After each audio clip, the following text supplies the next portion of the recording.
My name's Guy Kestevan. I've been a professional mountain bike and kit tester for nearly 25 years, and today the bike I'm giving a quick post-ride review tech talk round on is the Focus Sam2 6.9. So, top of the range are the Focus Sam family, 170mm travel at the front, 170mm travel at the rear, but on this bike, that 170mm travel is managed by this dirty grey Fox van coil shock. So same fold system, you can see it's double linkage set up there. You've got that main linkage coming off this single piece rear swing arm, and then a little rocker linkage on top that transfers all the force vertically downwards.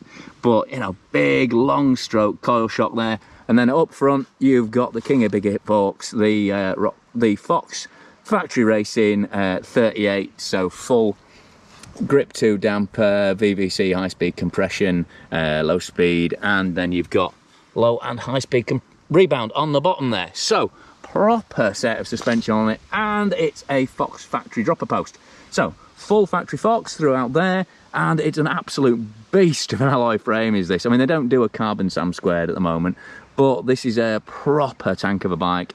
So it's a proper beast structurally, but you know, in terms of angles, it's actually relatively conservative. I mean, it sounds silly saying that 65-degree head angle is relatively conservative, but you know, 76 seat angle's all right, but obviously it kinks backwards a little bit, so that's going to get effectively slacker as you go taller.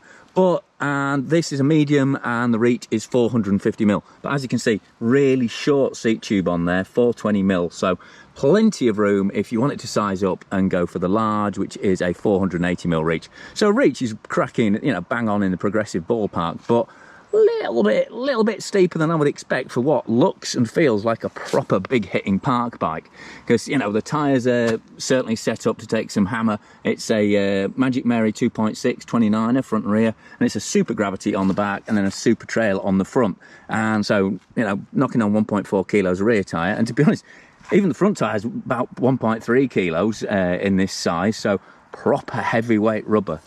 Rims aren't quite as big, they're AR30 race face, so standard trail rim rather than anything super heavy duty, but you got 32 spokes there to take the load, and same on the rear, and the hubs are Novatech, so again, not a super heavy duty wheel set considering you've got a coil shock on it and 170mm travel. But, you know, they've handled Ard Rock fine, and they've handled hammering around the local trails as well. So I've put some, you know, it's taken a bit of time to dial this bike in. It always does with the 38, with all that compression and high speed. You want to get the best out of it. I mean, the ballpark settings on the fork are okay, but, you know, definitely worth investing some time in it. In terms of the rest of the spec, you've got Shimano XT brakes, 203mm rotor, front and rear, so plenty of stopping power. Like I say, XT brakes up there, and then it's an XT rear derailleur. They have been a bit cheeky, and they've put an SLX cassette and an SLX chain on there, which, you know, it's a bit cheeky, is that one. And then this Samox crank, I don't know, it looks a little bit spindly for a bike that's, you know, properly feels like an earthquake wouldn't trouble it. And you've got big chain wrap protection there.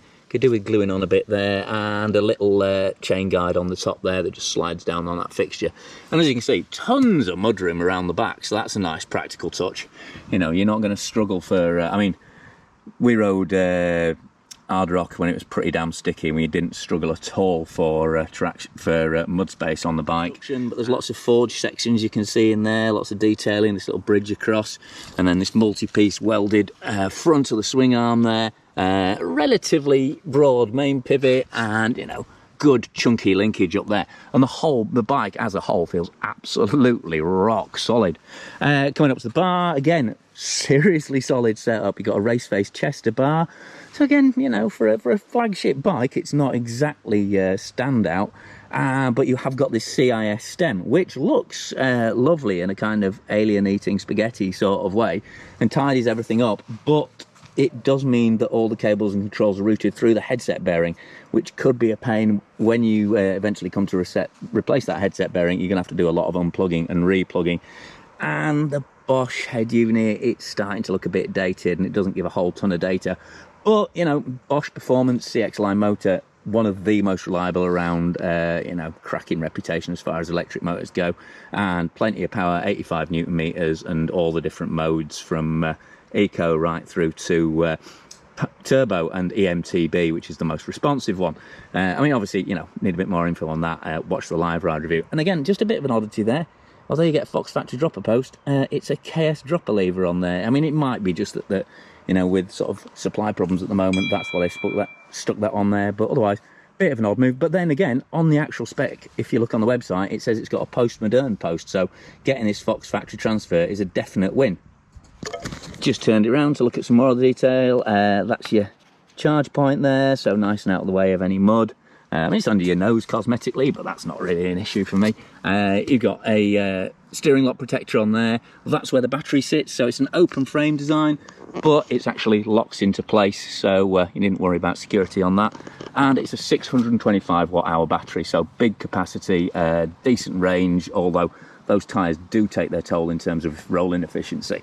You know, it's not a trail bike, let's put it that way. Certainly not with this coil in there, because the whole bike weighs in at 27.3 kilos once you put pedals on it. So again, bit, you know, obviously you've got a powerful motor, but when you're over that motor limit or just slugging it around, it's a pretty big physical bike to hammer all day long. But you know, again, nice detailing around that multi-piece rear swing arm. But this, I mean, theoretically, this is a really nice feature. It's a flip chip for the rear axle, so you can run it either mullet or you know, 27.5 back wheel, which actually gives it a really short back end. It's 335 if you flip that chip around. So nice responsive back end, which I think would really help the handling. I mean, as you can see, it drops the wheel slightly, so it doesn't change the angles much at all. But I think it would make it that little bit more agile. But the trouble is, when you pull that out, or when you pull the axle out, if you're putting it in a car or whatever, or changing a, you know, repairing a puncture, that just falls out. It's completely loose, and I've nearly lost it a couple of times, which would not be good. You know, make sure you're not fetching, you know, you're not faffing about with the rear end of the bike anywhere where you might lose that chip. Apart from that, it's felt and ridden absolutely rock solid. So make sure that you watch the live ride review to give you a proper idea of what this bike feels like from behind the bars. So there you go, a quick technical talk round in support of the live ride video. Make sure you watch that. Shot it at Ard Rock Enduro, so some really good technical high-speed stages where I properly got the hang of the bike, find out, you know, what's great about it and what's not so great about it. But basically, super rock solid, big hit friendly beast of a bike for bigger terrain and bigger riders. So thank you very much to Focus for lending me the bike for test. Thanks very much to Giro Cycling UK for sponsoring the channel. Cheers to PEs, cheers to Crud, cheers to DMR. Massive thanks to my Patreon supporters who pledge on a monthly basis to help support the channel, and they get exclusive, early, extended and ad-free edits as a thank you. So if you really like what I'm doing on the channel, please consider joining them and you know, putting some more regular cash behind the channel so I can take more time out to make more of these edits, because they aren't sponsored by the bike companies. It's purely sponsored by people like Giro, PEs and Crud and my Patreons. But for anyway, click for notifications, subscribe, give this a thumbs up if you like it so YouTube know and they share it with more people. And yeah, make sure that you watch that live ride review. But for now, I've been Guy Kestevan on Guy Kes TV, tech talking the Focus Sam2 6.9. It's a proper beast.